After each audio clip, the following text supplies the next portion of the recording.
But it's not NRM which arrested me. I was arrested by our own army. But of course, when NRM came and found me in the prison, I was just a prize for them. I remember there was a battalion 102 around Ruzira, and the boys would sing throughout all the night. Rwakasisi amba alijaribu akashindwa wo ko Ruzira amba. Hey, oh yeah, they sang. I mean,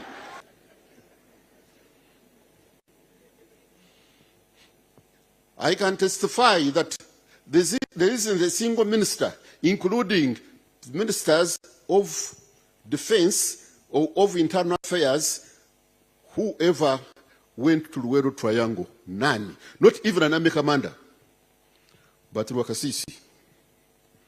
You will get there, Museveni has been here. You know, at one time, we had a colonel who was a brigade commander in that place. Now, he came to give a report to the president. And, of course, as usual, I was there. So he said, yesterday, we had contact with Museveni. He was dressed in a kanzu, and he was the one commanding the army. So, but the boys tried to shoot, but he was just doing like this, getting all the bullets, putting them in the pocket.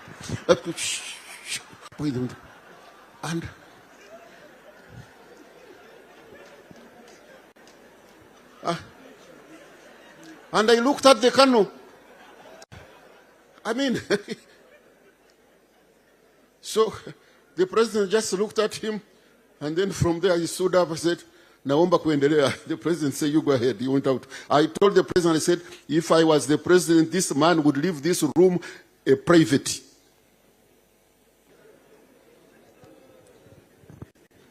Yeah. I'd go down, chuchuma chini. And there you go.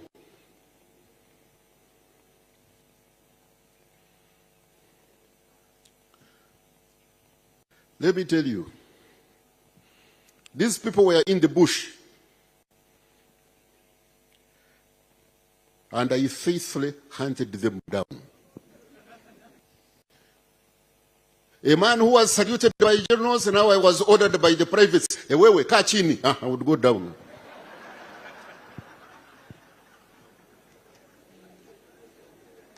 At times, my constituents will come and say, Honorable Minister, can we go to church? I say, well, when you go to church, you pray for the president and his cabinet, and I'm one of them. So you go and pray. I'm going for my farm.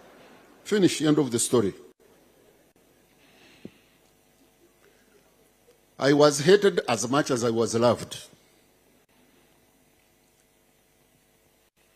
And how did I come to this? It all started after elections of 1980. President Milton Obote had gone around with me throughout Uganda telling each and everyone who wanted to listen that I was to be his prime minister. Yeah. But then after elections, he sent a Tanzania People's Defense Force helicopter to collect me from my home, from Kabohe. And I came here, State House, and found him in the office. He told me, said, I had promised you to be prime minister, but now Paulo Mwanga is campaigning for his friend Otemale Madi. So what do I do? I said, no, you do whatever you want. So he pulled out the list of the ministries that he had lined up and asked me to pick up one which I wanted. I said, no, I was not going to do that. He said, well, I want you to be in my office, but if I say that you are a minister without portfolio, Baganda would say, Minister Taina Murimu.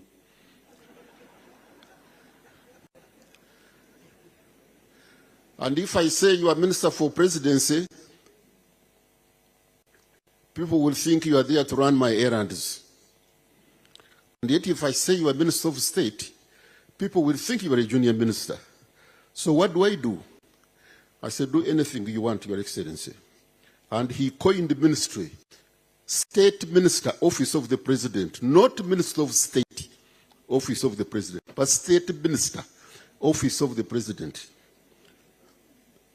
which brought me in the center of everything and literally made me his assistant. My office was opposite his. Every minute, the secretary would be coming, Honorable Minister, His Excellency wants you. Honorable Minister, now, before I sit down, His Excellency has come in my office. Your Excellency, Honorable, everybody honorable, secretary is honorable, everyone honorable, my sisters honorable. I forgot that my name was Rwakasisi. I thought I was honorable.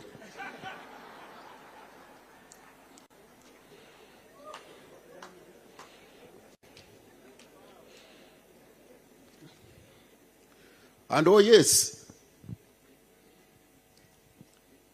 I heard it, you mentioned it. My convoy was almost like the president's.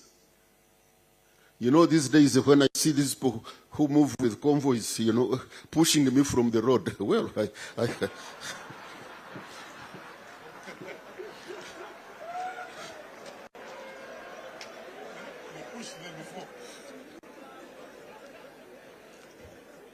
you know,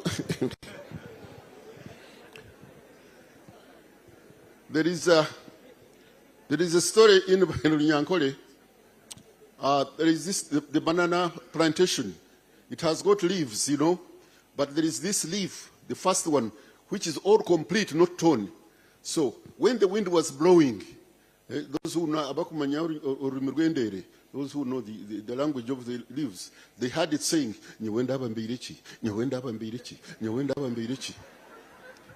but then there was this akashansha, you know, the dry one which was just down. Said, you know.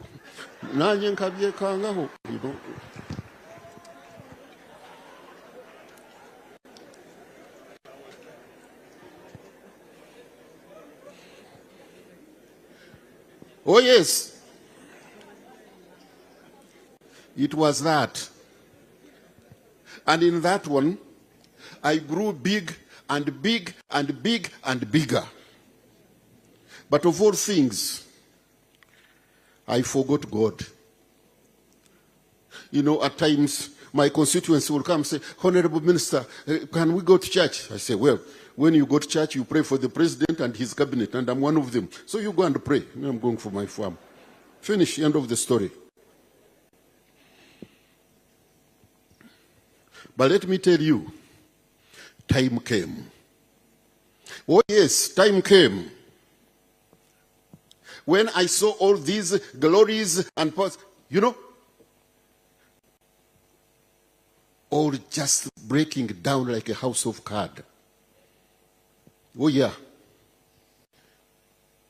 A man who was saluted by generals, and now I was ordered by the privates. Ewewe, kachini. I would go down.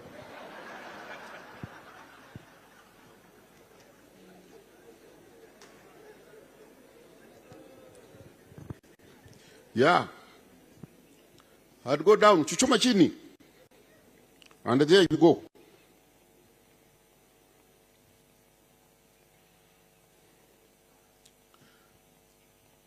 Let me tell you, these people were in the bush, and I faithfully hunted them down.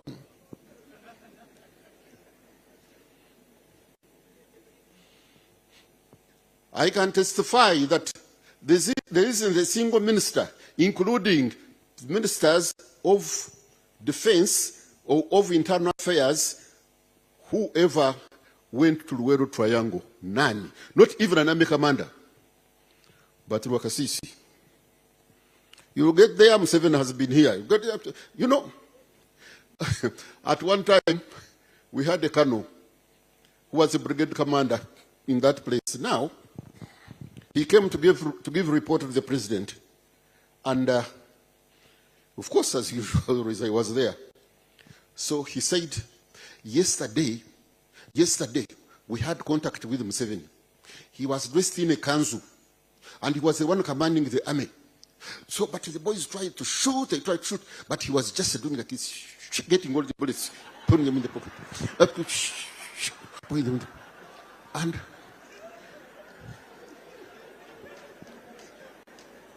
And I looked at the colonel. I mean, so the president just looked at him, and then from there he stood up and said, Naomba kuendelea. The president said, you go ahead. He went out. I told the president, I said, if I was the president, this man would leave this room a private. Sometimes Museveni would be a pussycat, sometimes he would be a rat, at times he would be everything. But anyway, the short of it is that, yes, I looked for them.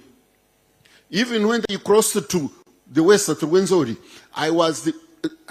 I think I was late about 10 minutes when they crossed at Kasunga Nyanja. I had already arrived there. But when I reached Rubona, I put on field glasses and just looked at the shoulders of the mountain, and I saw them. They were cooking and all that. Fine. I went to Fort Potro. I had dressed already. From there, I took Chenjojo Road. The brigade commander I had, he dared to come back through Rwakasisi. And did he survive? He didn't. The story is very long. I've told you that here was arrested with all honors and glories running down. But it's not NRM which arrested me. I was arrested by our own army. But of course, when NRM came and found me in the prison, I was just a prize for them. I remember there was a battalion 102 around Ruzira, and the boys would sing throughout all the night. Rwakasisi amba alijaribu akashindwa wo ko Ruzira amba. Oh yeah, they sang. I mean,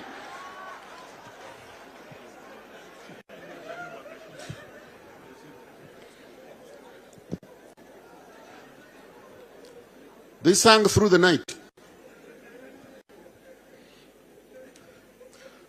At the end of it all, Rwakasisi was taken to court and charged with kidnap. I first was charged by that I either killed a woman called Nachejwe in Kampala, but then that could not hold. Then they came up with the kidnap. Now, when we were in the court, they brought witnesses, of course, which I had never seen. But there was this famous one, Kopolo Katabazi. I remember him. He came and he told the judge, Onajua afande, huyo afande yangu alituma mimi tukwenda Mbarara leta gorila yangu na mimi nikapiga saluti nikasema ndio afande. And I saw the judge, nodding with his wig, said, yes, this is a very honest witness. I said, honestly. Rwakasisi talked to a corporal. Of all soldiers, that sent a corporal. But the judge said, yes, this is a truthful witness. Cutting the long story short, time came after 6 months of trial, and the judge had to give his judgment. So the judgment started at 10 o'clock in the morning, and he read through his judgment until 8:30 in the night. At 8:30, he removed his white wig and put on a black hood. He knocked the table, said, I'm going to pronounce a death sentence. The court stood up. And the prayer, I said, I did not hear much of it, but I caught the tail end when they said, may his soul rest in peace. And that was the end. I was taken to Luzera. Now, from the Boma to condemn section on the death roll. And I was a very, very bitter man. Very bitter. I hated two beings. One was God. I said, if you are God of mercy, if you are God of justice, how did you allow such a thing to obtain when you know that I'm innocent? He never answered me. Another person I hated was Museveni. That one I even had a spare hatred.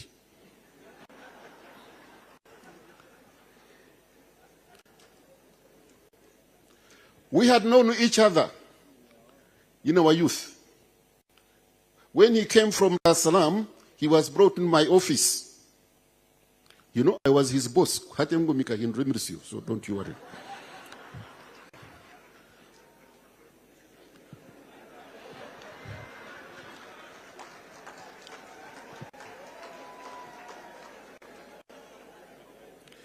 And we worked together. I loved him very much because he was very vibrant, fresh from university, full of theories. I think he had even gone through Karl Marx's Das Kapital. And we teamed up very well. But here was a coup. We separated. I will not go into that section very much. But let me go back to Rosaria. So my question was, this fellow, we were together. How can he treat me like this? Wherever he went, when the campaigns, he said, Rwakasisi killed my children. But I said, Natasha is there. Kainorogaba is there. Diana is there. Patience is there. Who did I kill?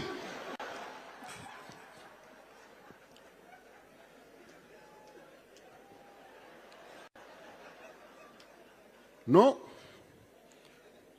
Rwakasisi killed my children.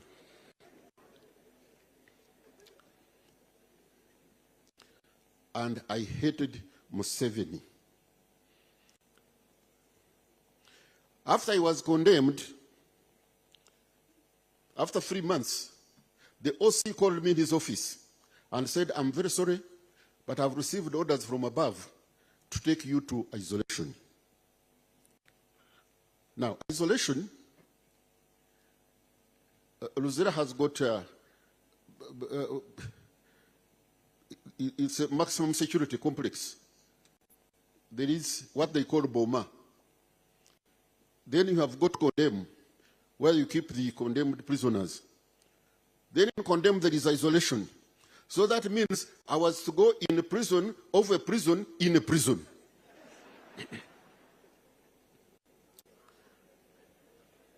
And yes, I went there.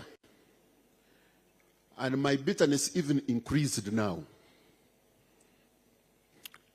But because in that place, you are not supposed to hear anything, you are not supposed to talk to anybody, and you are not supposed to see anybody anyway. That is isolation of condemn. They keep that section especially for, let us say, if a condemned prisoner kills another condemned prisoner, you cannot take him back to court because they cannot kill him twice. So what they do, they take them to isolation. And that is where I was supposed, no, that's where I was. And it was in that place when I had hated life and just prayed that if only I could die, it would serve me much better. And when I looked around, I saw something which looked like a brick. So I wanted to reach it and make it into a pillow, because there you are just thrown there. There is nothing. But when I touched it, it was...